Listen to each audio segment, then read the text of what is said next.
So I remember a friend of mine, a preacher friend of mine, telling about someone that he knew who would always wear a Christian t-shirt. So one of those t-shirts with different sayings, images, something like that. And he did it hoping to spark up a conversation with a non-Christian, lead to talking about God.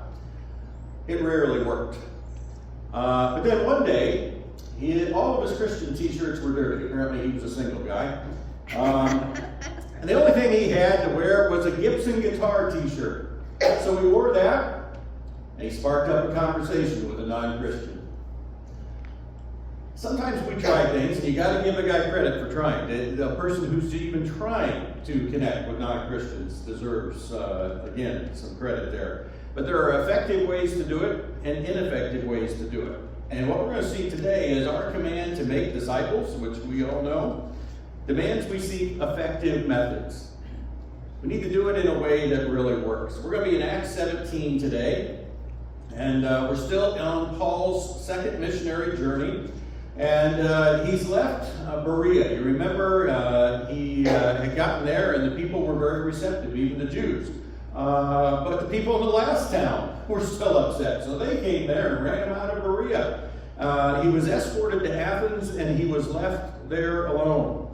And verse 16 of chapter 17 says, "Now while Paul was waiting for them at Athens," I'm sure you've heard of Athens. It's a city with a rich history. When the Persians tried to conquer Greece in the 5th century BC, Athens played a prominent part in resisting them.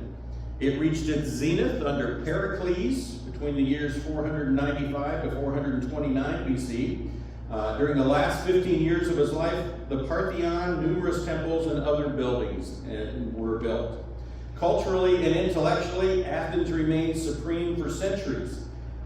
People names we've heard of like Socrates, Plato, Aristotle, Epicurus, and Zeno lived there. In 338 BC, Philip II of Macedonia conquered Athens, but the conquest only served to spread Athenian culture when Alexander the Great then went to different parts of the world. Even when the Romans conquered Athens in 146 BC, it continued as the cultural and intellectual center of the world. So a very rich city there, rich history. Well, Paul is there, and it says his spirit was provoked within him when he saw that the city was full of idols. We know the place that idols have in Jewish history and the trouble they had with them until the exile. And for Paul as a Jew to see these, representations of other gods, false gods, it really disturbed him. And it says, so he reasoned in the synagogue with the Jews and devout persons in the marketplace every day with those who happened to be there. He reasoned with them. He talked about the facts of the matter. He applied logic to them. He spoke the truth. Some of the Epicurean and Stoic philosophers also conversed with him. And some said, "What does this babbler wish to say?" Others said, "He seems to be a preacher of foreign divinities because he was preaching Jesus and the resurrection." So they certainly aren't ready to buy into what he's saying. They call him a babbler, someone who's just speaking nonsense. And the reason that it says he seems to be a preacher of foreign divinities. So with all the gods they had heard of, they hadn't heard of at least what he's talking about here. And in some form, we're going to see the resurrection definitely was foreign to them. Not so much foreign as totally undesirable to them. It mentions two groups, the Epicureans and the Stoics. The Epicureans are named after Epicurus, who lived from 342 to 270 BC. And for them, the chief goal of life was pleasure. And the main thing to have pleasure was to avoid pain. So they elevated pleasure over knowledge, which was a little different than most Greeks. They were maybe deists in the sense that maybe they believed in a God, but if so, he created the world in whatever way, and then it was been hands off ever since. Chances are they really were just materialists, that they didn't believe in the supernatural at all. And then the Stoics, we've heard that term, be stoic, sort of just fix your face and accept it. Zeno was the founder of that group, and he lived almost the exact same years as Epicurus. Their focus was on living submissively with the natural law, or fate, as you would have it. Maybe you've heard the description of Stoicism. They believe we're all like a dog that's tied to a wagon. There's nothing you're going to do when that wagon goes. But what they said was, you might as well run along behind it versus being drugged behind it. That's the way they said it. You can't stop things that are happening. You might as well make the best of it. Well, those two groups there were the main groups of the day. It says they took him and brought him to the Areopagus, the place of public debate, sometimes trials, saying, "May we know what this new teaching is that you are presenting?" So they didn't want to hear about it. "For you bring some strange things to our ears. We wish to know, therefore, what these things mean." And then Luke gives a comment on it. "Now all the Athenians and the foreigners who lived there would spend their time in nothing except telling or hearing something new."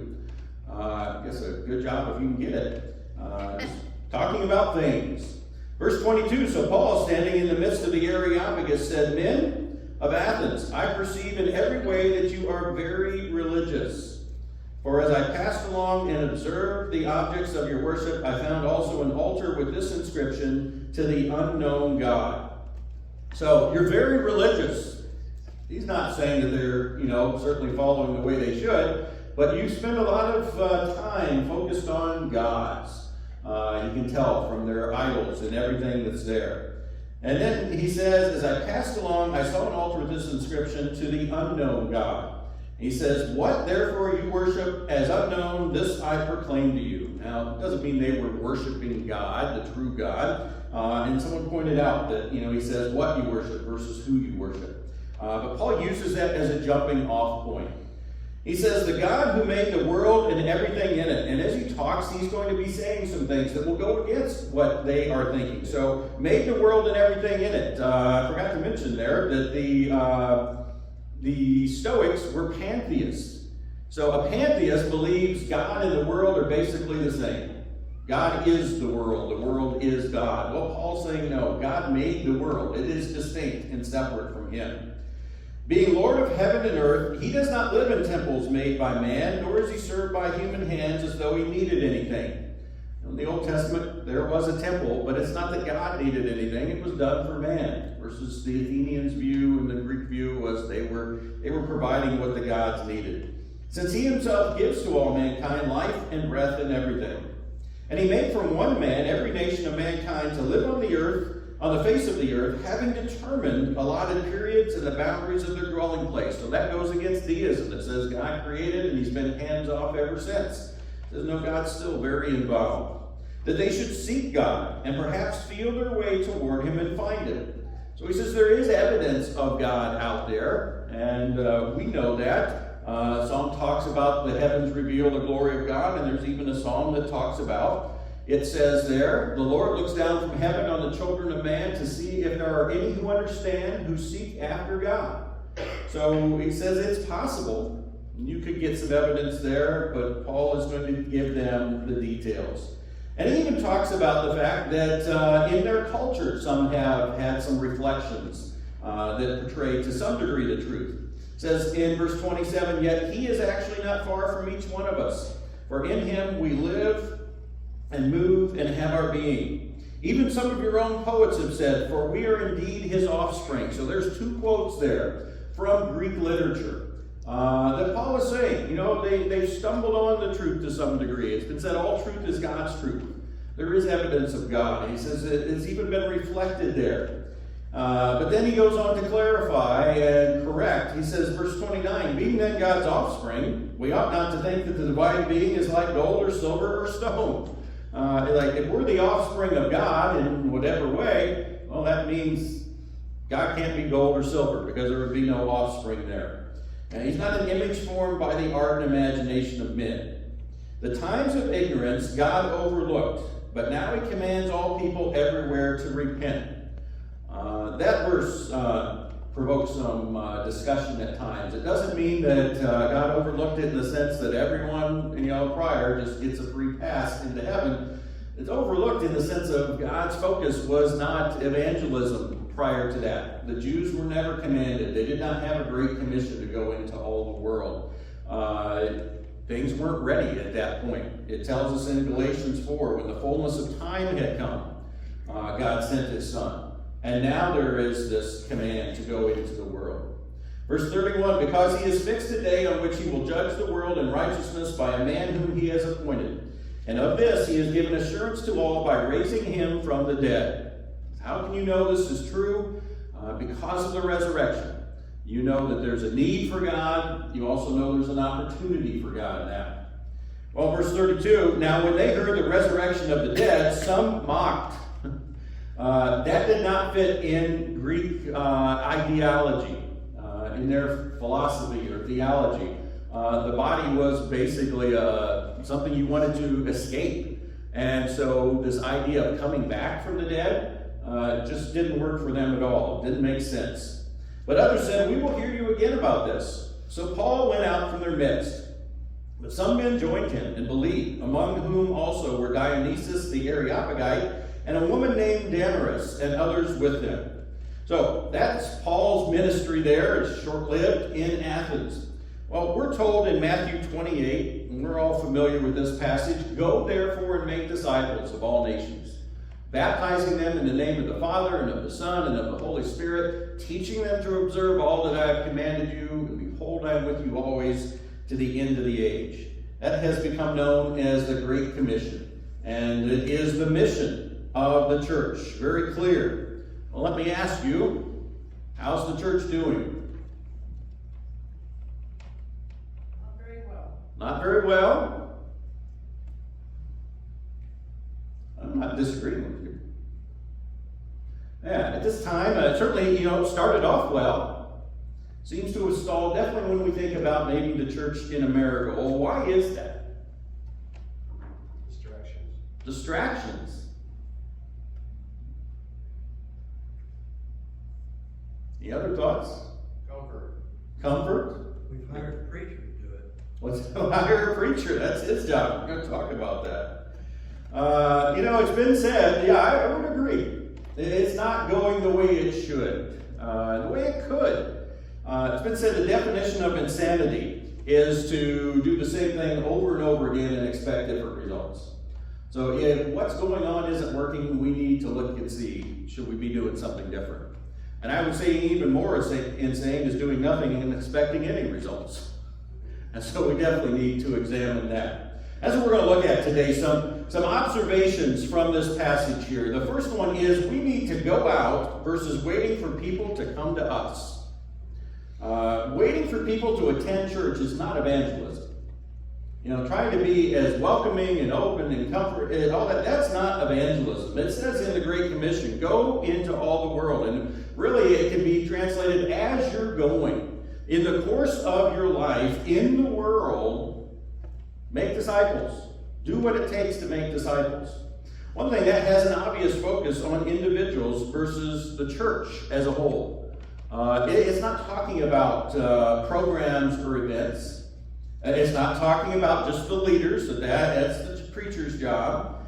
Programs aren't bad, but that's not what this was talking about. This was individuals. As you're living your life, connect with other people and seek to tell them the truth and win them to Christ and make disciples. And even if we're to do programs, we should follow the same ideology, the same methods. It's not bad to have a program that invites people in, but how about some programs that go out to a place of receptivity, like Paul went? Here they're sitting around waiting to talk about it. I heard of some churches that at times they've organized some coffee shop talks where they'll set up a preacher or someone knowledgeable will go in there and just open up for questions from people. And it's a place where someone will come that won't necessarily come to a church right away. And they're open to talking about ideas, about spiritual things, about moral things. We need to go out versus waiting for people to come to us. Another thought, most of us will not preach in public like Paul. First of all, even for preachers, that culture was very receptive in ways that ours isn't, just in general. Again, I think you can find some opportunities for it. But the biggest thing, not everyone is a preacher or a teacher. That's not how God gifted everyone. But all Christians are to be a witness. And I always try to say a witness versus all Christians are to witness, because that makes witnessing a very distinct thing. I'm not witnessing. Now doing this, I'm witnessing. I'm to be a witness my entire life. And the key there is relationship. That means I'm to be in a relationship with people who aren't believers. You know, it's been said, before you invite your neighbor or coworker to church, invite them to a cookout. Get to know them first. Get to know them. One objection people have about talking about spiritual things, about religion, is, it's hard to do. You know, it's unnatural, it's uncomfortable. Well, it's way easier to do in a relationship. When you've established that you talk with this person in general about whatever it is. And so most of us will not preach in public like Paul, but we all have a calling to be a witness in a way that's more effective than others. Another truth here, we need to be familiar primarily with biblical truth. You know, it's often cited that Paul modified his message here. And he did. When he spoke to Jews, he would talk about the Old Testament and Messianic prophecy. Well, these people didn't know anything about that. So he talks about creation. He begins there. But he was familiar enough with both that wherever he was, whoever the audience, he could speak with them. We need a general knowledge of the Bible. And that's one thing that comes up. I don't know enough. Well, one, you don't have to know everything. And two, if there's some basics you don't know, find out. It's not that hard. That part of it is not that hard. I say the key things that you should focus on as you think of talking to non-Christians who might not believe, in God at all, are the resurrection and creation. And I put them in that order, even though creation came first, because the resurrection's a little bit more broad of a topic. It's not scientific based necessarily. That's where I start with someone. They don't believe in God, believe in the truth of the Bible. Start with the resurrection. History outside of the Bible shows, and I keep a quote on my phone from a Roman governor who wrote to the emperor and said, basically, what am I to do with these Christians? They follow this man Jesus who basically says crucified. Was put to death in the ultimate way under Pilate. That's Jesus. Outside the Bible, there is evidence for Jesus. And even that he was put to death, and that passage even mentions there's a rumor that he rose from the dead. So you establish, all right, Jesus lived, died. What happened after he died? And there is no credible alternative for the resurrection. We'll talk about this some next week. Resurrection Sunday. But there is no credible alternative. That's right, anything they can say. The disciples stole the body. They went to the wrong tomb. Jesus fainted and came back. None of them hold up.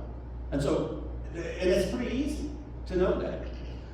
Creation is something that's worthwhile knowing about. Again, it's not the first thing I bring up because for some people then if you don't believe in evolution, you're fighting against science. Evolution is a fact. They heard from Carl Sagan in the videos I remember watching in junior high. It's not. If you're talking to honest scientists, you can believe it. They'll admit that. It takes as much faith as it does creation, because it is not set out. But some things that you should know about creation. If someone believes in evolution and you're talking about evidence for God, ask them, how did something come from nothing? Where did the first something come from? The whole Big Bang, this basketball-sized matter, ball of matter? Okay, where did it come from? Something can't arise from nothing. I might say, well, you think God arose from nothing. Well, God is the one exception. It's part of the definition of God. Uncreated. Nothing else has that in their definition.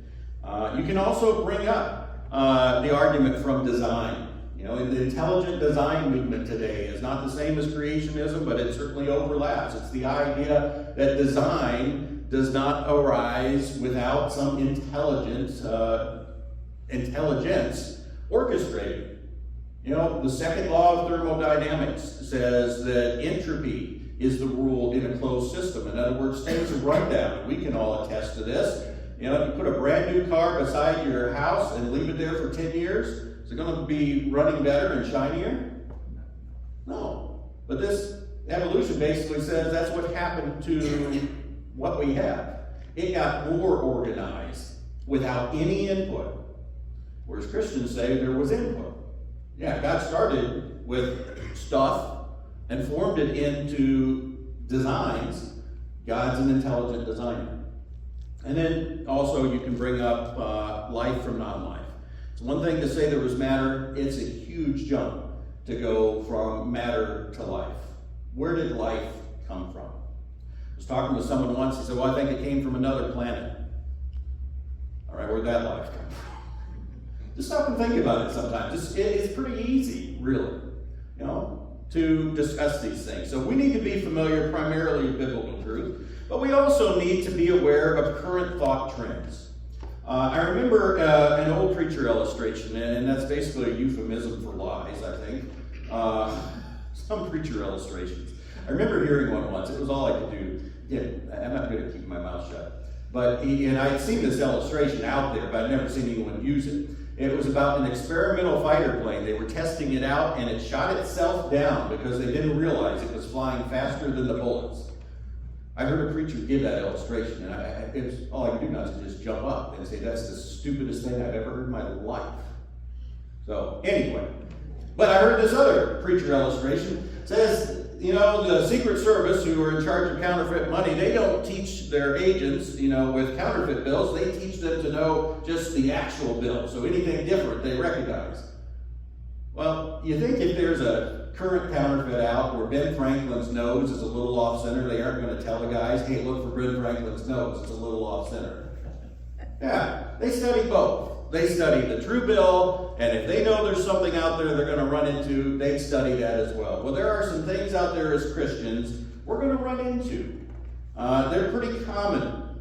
One especially today, relativism. It's part of what is called postmodernism.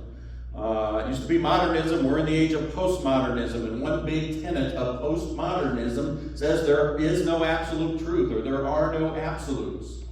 Well, stop and think about it. If someone says to you, there are no absolutes, what should your reply be? There are no absolutes. Are you absolutely sure? Are you absolutely sure there are no absolutes? Because they're making an absolute statement. There are no absolutes. Well, that sounds like an absolute. Yeah. I had a professor call that self-referentially absurd. Point that out to them. They don't realize it. And the applications of that. I remember Lisa telling me about a teaching seminar, something very informal she went to. And when someone raised a question, the person leading the seminar says, there are no wrong ways to teach. Well, I think of you. Listen, you idiots, you're the stupidest group of kids I've ever seen. I think most people agree that's a wrong way to teach. But people have so bought into this, there are no absolutes, there are no wrong. They believe it if you just press them on it. So be ready for that. Like, okay, I can point, and then, oh, well, of course that. Okay, so there are principles, there are absolutes. What about someone who says, I don't believe in God, don't believe in heaven, don't believe in hell. I had someone say to me once, I don't believe in hell. I said, I don't believe in Greenland. I've never seen it.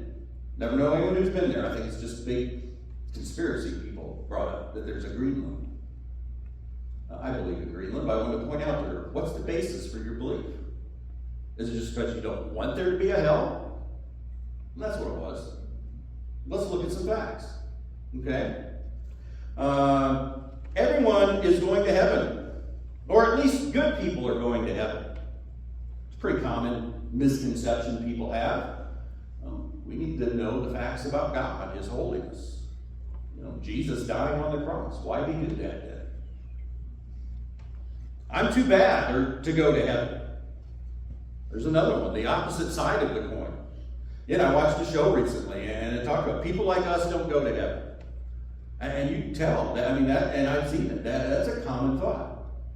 What would you say if someone said that? Do you know enough about grace? It's not based on how good or bad we are. It's God's offer.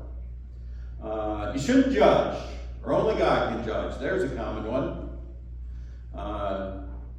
Again, can you answer that one? Only God can judge. Well, He has, and He's written it down, so I can quote it. It's not like He hasn't given us any principles. You shouldn't judge. Well, in the same passage it says, don't cast your pearls before swine. You make a judgment. So it's talking about not being judgmental, using the same standard, not judging someone in a more harsh way than you apply to yourself. Those are some common things out there. Are there any others that you've heard or can think of that are common misconceptions today when it comes to believing in God?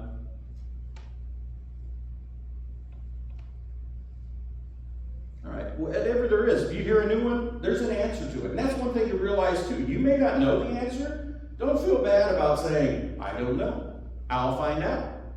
You know, you've got that connection then right there. You've got someone waiting for you to give an answer. That's way better than, you know, trying to connect to someone in the first place. So there are things out there. Be familiar with them. Another thing, we don't need to do this on our own. You know, Paul was alone here. It's pointed out, that was not the usual way he did things. It's not how he wanted to do it. He says, when they left him, when they dropped him off at Athens, he said, hey, send for Silas and Timothy. Have them join me. They just hadn't gotten to him yet. They're going to meet him in Corinth, where he goes next. It's much easier when we have some. Now, there might be one-on-one moments where I'm talking with someone, just me and them. But in general, have relationships with other Christians that are encouraging, either to find out some answers or just the boldness to do it. Don't do this on your own. And then also, we are not responsible for results. You know what? Paul wasn't very successful here. There is no church of Athens that gets established like there were churches in other places that he went. He was not successful here. He left for Corinth soon after. And for us, more people will reject than accept. That's just a fact. But we are responsible for genuine, effective effort. We're responsible, one, for doing something, and two, for doing it in a way that has the most chance of being effective. And so that's what we're looking at today and talking about. Be prepared at some basic level. What is clear that what we're doing or not doing is not working. And so we need to change. A different method will be uncomfortable. We don't like to change. Change is a bad word for a lot of people. But the Bible tells us, take up our cross daily. What's that mean? You know, it's something uncomfortable. It's also something that was a purpose. It had a purpose.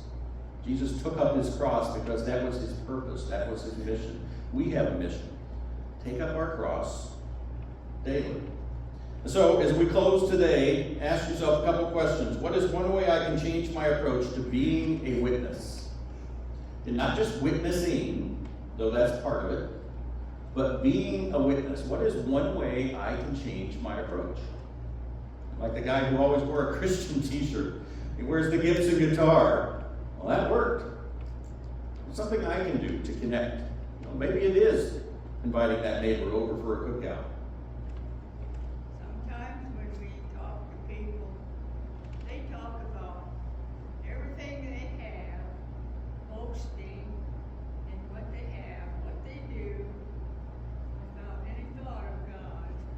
And we should, as a Christian, we should decrease in ourselves and increase in God's word.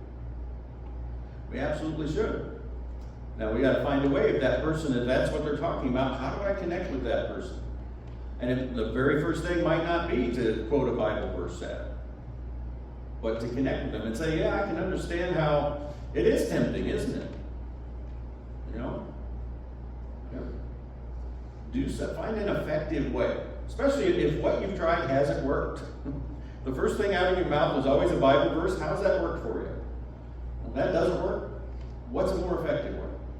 Tell them how it worked for you. Tell them how it worked for you. There you go. Yeah. So what is one way I can change my approach? And then the other side of this, and it just came up at the end, but it is entirely important. Who can I join forces with? You know, it's always good to have an accountability partner. Have you ever, started an exercise program or a diet program, and maybe someone, who was, orchestrating the program said, find an accountability partner. Someone that you can encourage, they can encourage. Same thing for this. Have someone you can talk to that, I've got this coworker, and maybe you bounce ideas off them. Or maybe it's just, I've never done anything to initiate the relationship. I want to this week. Ask me about it next week. Whatever it is, it's something I can change, and who can I partner with? They help me, I help them. Any questions, comments today?